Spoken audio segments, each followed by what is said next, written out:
Coming up, are you wondering when you should ask your users to enable push notifications? Well, coming up, we've got an amazing A/B test to share with you. Stay tuned. What is up, App Nation? It is Steve P. Young, founder of appmasters.com, the app marketing agency that's going to really help you grow your downloads and, more importantly, those revenues. And today we've got a phenomenal A/B test shared from someone within the App Masters community, William from Wager Lab. Shout out to him. Welcome to another game of Which Test Won, ladies and gentlemen.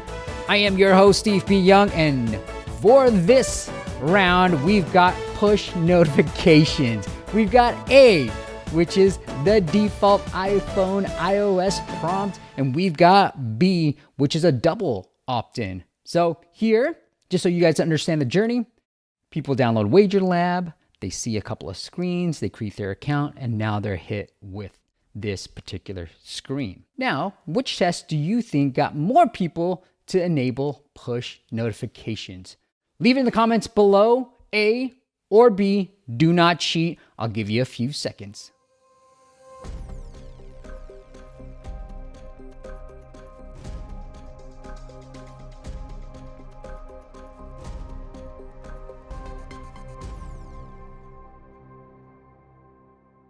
All right, guys.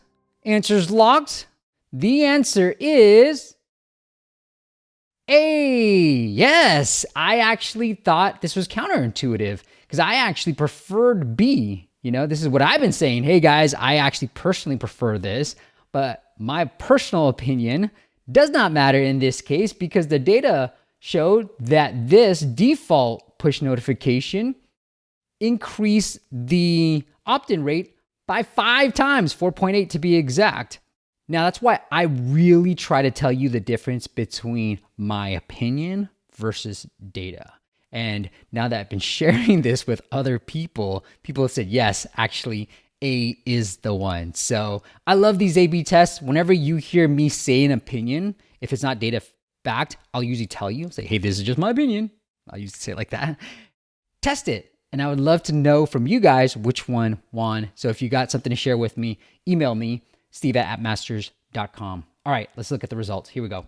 So William, thank you for testing this. Here's what he saw. This variant A, which is the first one, saw a 64% opt-in rate, whereas this double one only saw an 11%. Which is crazy because William has been following our channel and reading online that he's like, hey, B, this is what everybody says to do, right? B, B, B. So he tested it and he's like, holy cow, I saw a decrease, a dramatic decrease in push notification opt-ins. And so he's like, all right, let me A/B test this to really get some real data on it.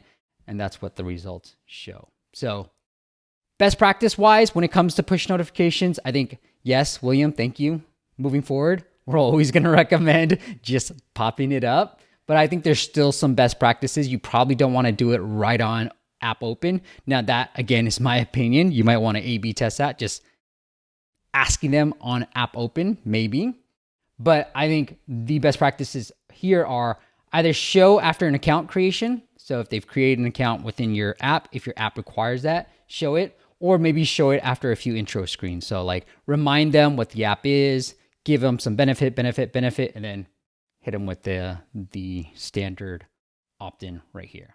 All right, guys, super simple, super quick video. And I'm going to be doing more of these types of videos. So if you got an A/B test that you want to share with the App Masters community, reach out to me, steve@appmasters.com. And if you want to work with us in auditing your app, in helping you grow those downloads, and more importantly, those revenues, well, go check out appmasters.com. We've got new services that give you unlimited ASO for unlimited number of apps and certain plans. And there are plans where we'll take a look at your app, give you some feedback, and help you increase those revenues. All right, guys, until next time, I'll see you on the next video.